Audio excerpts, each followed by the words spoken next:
Thank you everybody for having me. I am really excited to be here. Now, I want to get to know you a little bit. I'm going to start with an easy question. Raise your hand if you are a parent. Good, I'm in the right room. That is a great win. So as she mentioned, I have 2 daughters of my own. One of them is here with me tonight. They are both teenagers, and I will tell you that I have found that raising teenagers has really required me to level up in my mom game. It's hardcore. Anyone else agree? Yes. Super hardcore, and I think a lot of you can relate to that. I found that the amount of strategy that needs to go into my parenting these days has gotten just so much more intense, and it's all about being proactive. However, with teenagers, you can't necessarily do all that on your schedule. It never happens when it's convenient for you, right? Totally is that. I have another question for you. Is there anyone in this room who's a teacher? Wow, we have a lot of teachers. Okay, well, I speak for all of us when I say you guys deserve a huge shout out. You have a really, really hard job, and we appreciate that. So let's give them a round of applause.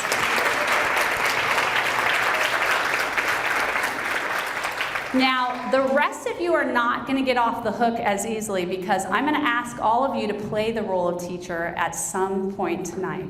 So, as it was introduced, I'm the head of an online after-school program called GT School, and I'm also a founder of an in-person alternative education school that's located in Austin called Alpha. I'm super obsessed with education, and I'm really interested in the science of learning. But there's something else that I also enjoy doing, and that's playing games. So tonight what I want to do is we're going to combine kind of all 3 of those interests. So Sloan and I are going to take you back to Hasbro heaven with a classic game of Jenga. Are you ready for that? So learning is all about building on knowledge. The education system is created to stack knowledge in your child's brain, just like this Jenga tower right here. It's super important that we do that. A question for you is, raise your hand if you have a kid who likes math. Anyone? Wow, we have a lot of people who have kids that like math. That's great. Raise your hand if you have a kid who's not really so into math. Got a few? I think there's some of you who even have multiple hands raised up based on which kid, or you might have multiple hands raised up based on a certain kid depending on the day, right? Or the moment. It happens like that. Well, we're going to use math as an example, and Sloan is going to show you how it relates to this Jenga tower. Hi, everyone. Okay, so I want you to picture this Jenga tower, and these wooden blocks at the bottom are representing those basic concepts like addition and subtraction, the stuff you learn in 1st and 2nd grade. And then as the tower ascends, just like the grade system, you've got those more complicated concepts like multiplication, division, fractions, algebra, slope, circumference, pre-calculus, calculus, A, B, B, C, and all the way up there where you're practically splitting atoms. It just keeps building and building and building. When it comes to math, the limit does not exist, which is great. We're maximizing our potentials and getting it all done. But are they? Because if you're building a tower this tall, it cannot afford to have any structural errors. None whatsoever. So if you think about a Jenga game, you know that when you take a wooden block out or a math concept for your child, the tower can get a little bit wobbly. Get sick for a few days, there's a gap. Take a family vacation, there's another gap. Not quite be clear on a concept that your teacher has taught in class that day, take out some more gaps. Now, this isn't like the end of the world. Your child's tower might be a little bit wobbly, but it's still standing, right?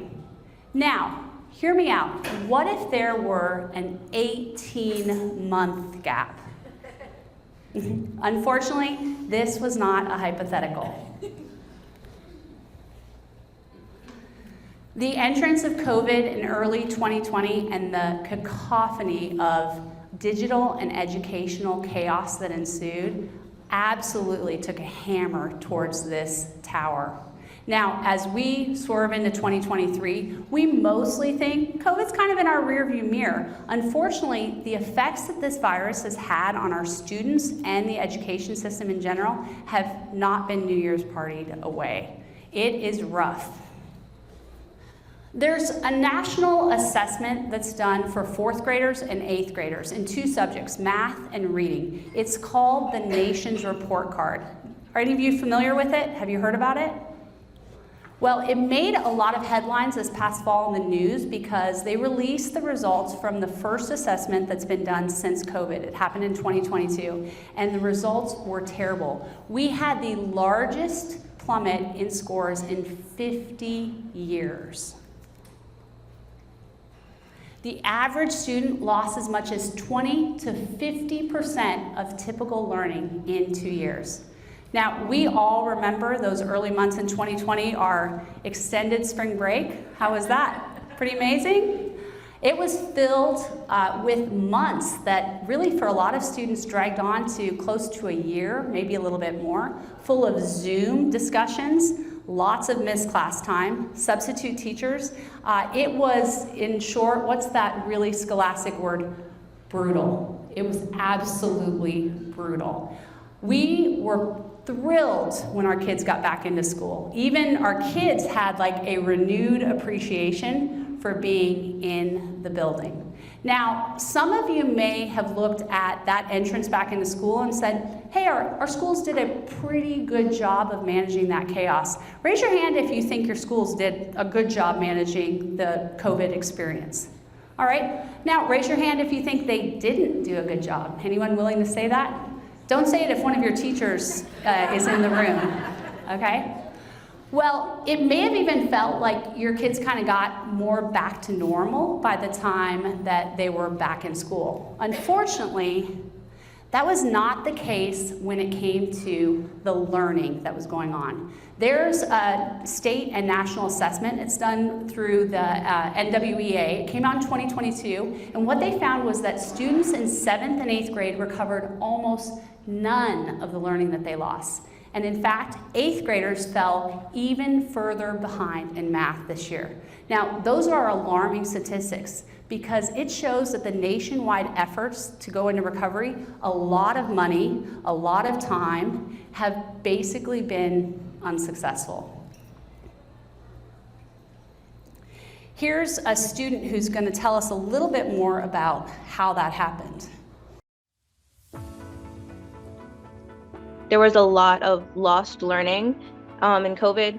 Right now, in my math class, we're working on a topic, it's like more advanced trig. And a lot of trig is based on topics you learn in your first year of geometry. And that was the year that I lost, or part of the year that I lost to COVID. So there's topics that we never reached that a lot of kids are like struggling on right now in my class because they don't understand it as well as we should, because we had to just move past it to keep going and to keep on track with where we're supposed to be.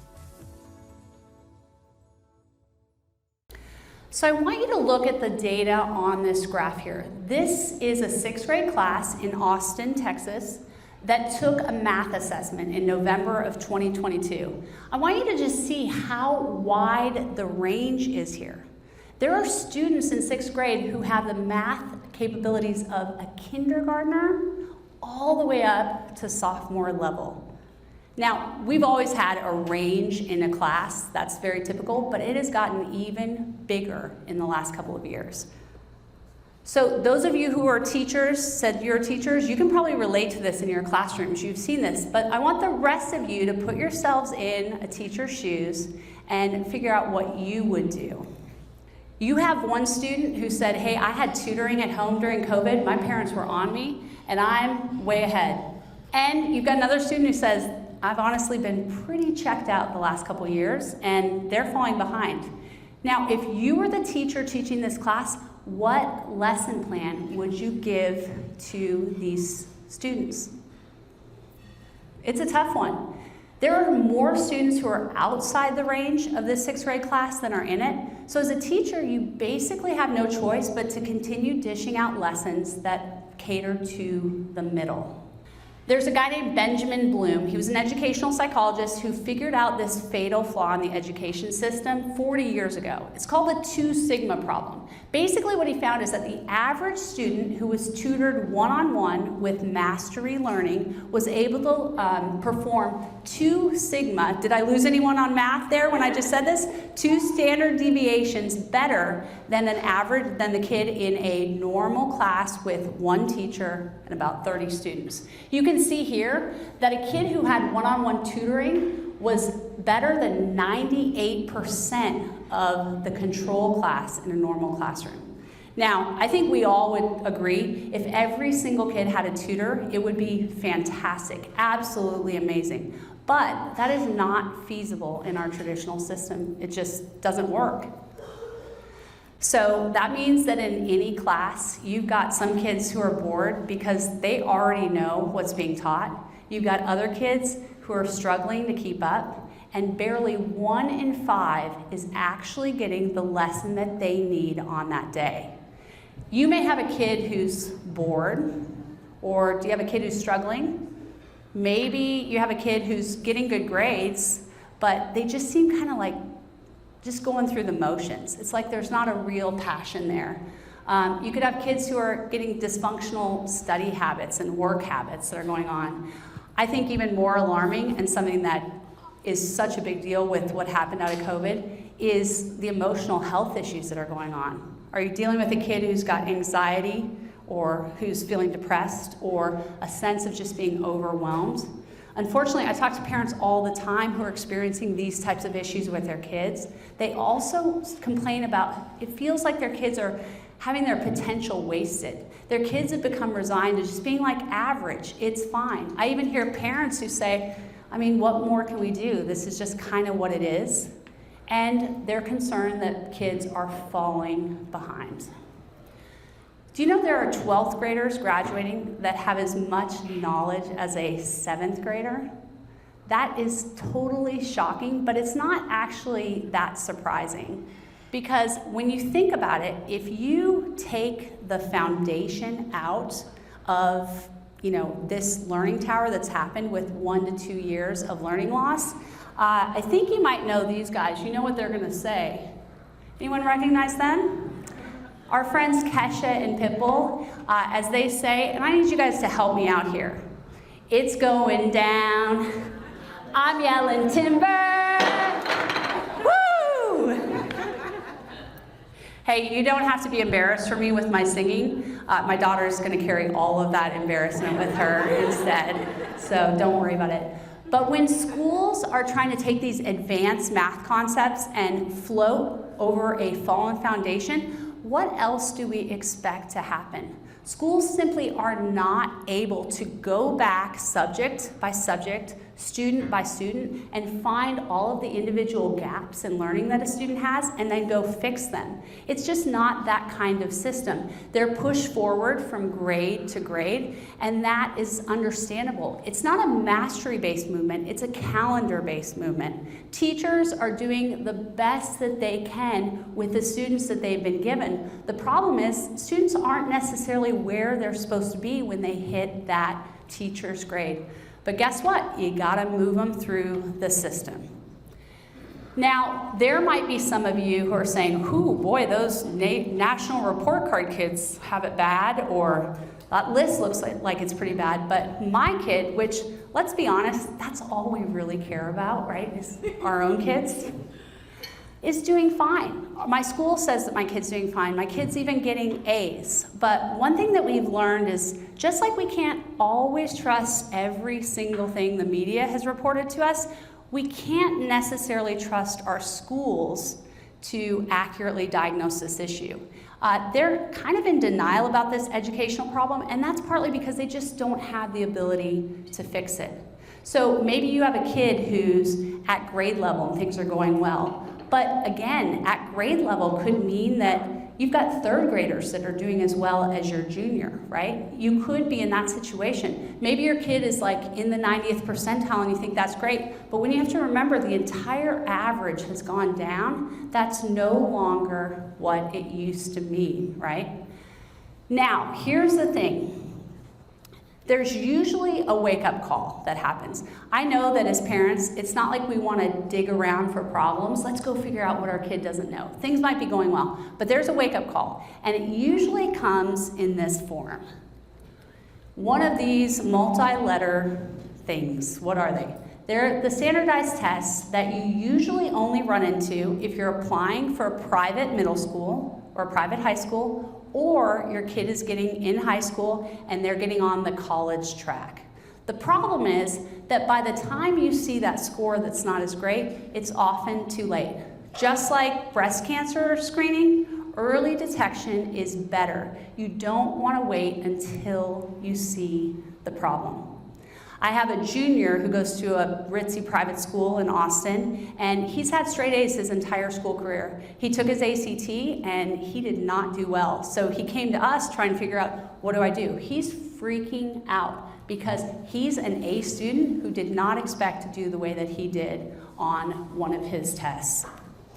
So I talked about how having teenagers requires us to be really strategic and proactive. This is the time that we need to do that, right? It is time for us to move forward.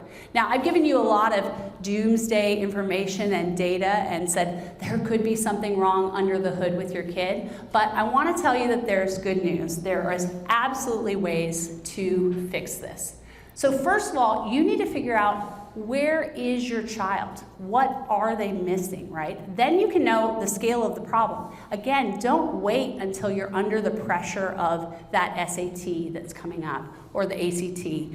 Figure out exactly where their kid is. Then you can figure out, what are they missing? What are those concepts that they don't have a firm grasp on? And then you can figure out how to fix it. Now, all of you are part of a volunteer organization, and hopefully you're not dragging your kids with you to every service appointment that you have.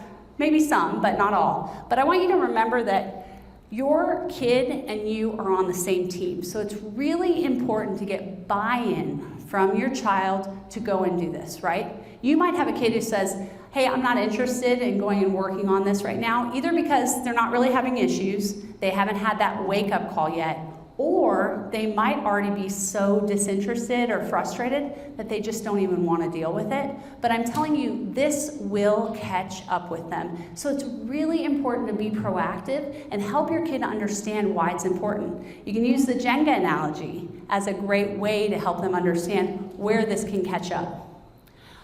Then, the other great news, there's a lot of ways to get fixed. We've already talked about how tutors are actually very effective, and they're there. There are numerous after-school programs that are affordable and also effective at helping our kids, and I love online apps. Online apps have the benefit of a tutor by giving a one-on-one interaction with a student. They move at the student's pace, they're adaptive, and they are very focused at helping the kid figure out where their holes are and how to fix them.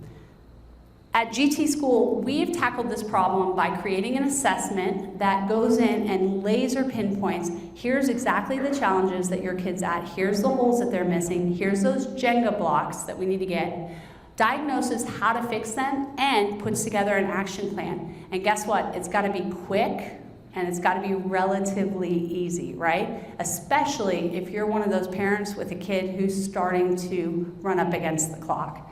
This is one of our students, Hope, and she's going to tell you a little bit more about that process.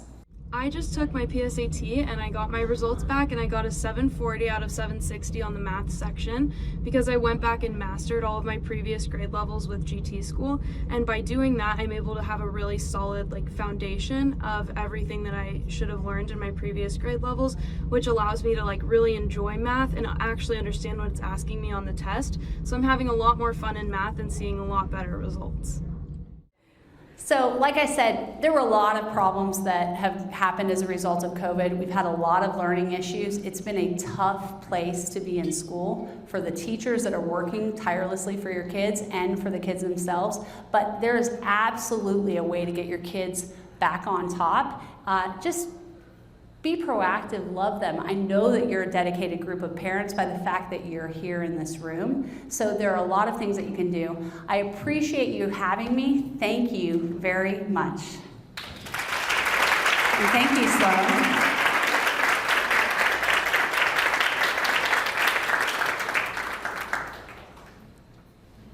We probably have 2 or 3 minutes, just if there are any quick questions that anyone has.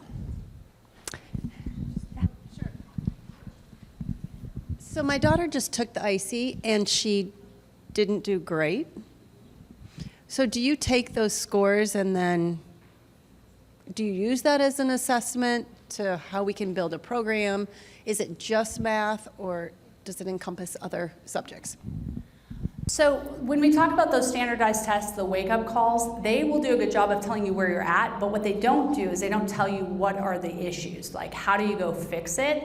And so GT School, we came up with a diagnostic that tells you exactly where you're at and then tells you literally, here's exactly the points. Your child is missing some 6th grade concepts. How are you gonna do algebra well if your fractions are like a little shaky, right? And so they're gonna say, hey, we're missing a couple of 6th grade concepts, there's a few 7th grade concepts you're missing, oops, there's a lot of 8th grade concepts you're missing. Remember the SAT, the ACT, a lot of those tests, it's not like they're not testing people on calculus, right? They're kind of testing people on some basic math, but I don't know about you, I had this situation, I was generally a great student. Math was never like my super strong suit, but I did well, I got good grades, and then I hit this point where suddenly it was like, I don't understand this. And I remember going into my teacher after a test, and I was like, why were there boats in this? I studied trains, and now you're talking about water. What I didn't understand was that I didn't really have the concepts down, so it was very hard for me to translate because I didn't understand that. So the standardized test that your child took gives a great explanation of, again, knowing the scale of the problem, but then you got to go and figure out how to do that. And that's one of the things that GT School has done, is very quickly pinpoint that. Anyone else? So I'm curious, have any of the standardized testing agencies or colleges taken into account? Like the fact that everybody's averages are a lot lower in the baseline? Like, is their baseline the same pre-pandemic, or did they actually adjust it for what happened? Yeah, the baseline of some of the tests are the same. You have to understand on like the test for college admissions, you know, the way they've kind of solved that so far is that a lot of colleges have gone test optional, but that's going to change very quickly. There's already some schools that are relinquishing that optional thing, and I think most of them have announced by like 2025 that they're planning to do that. You take things like the MAPS test though, and let's say you've got a kid, some of you probably take the STAR test, you know, MAPS test, things like that. Well, they'll say, hey, your kid's in the 95th percentile. The problem is it's the 95th percentile of the other kids that are in that grade, and again, the entire group has gone downhill, right? It's sort of like our dress sizes, right? Like Marilyn Monroe would wear a size 14 now, but she was actually a 2. It's kind of changed. So yes, there's some inflation that's happened there, and that's one of the reasons that we often see parents who say, hey, my kid seems to be good. How about that kid who gets A's? The thing is, it's not always super objective, right? It can depend on the curve, it can depend on how other students in the class are doing. Sometimes if you're like my daughter, it can depend on how good your negotiation skills are with the teacher, where you're like, just give me one more chance at this. Okay, fine. So it's there. One more question? All right, well, thank you again for having me, and thanks for everything you guys are doing at NCL. It sounds like an awesome organization. I wish my friend had told me about it when my daughters were that age. They've missed out. But thanks a lot.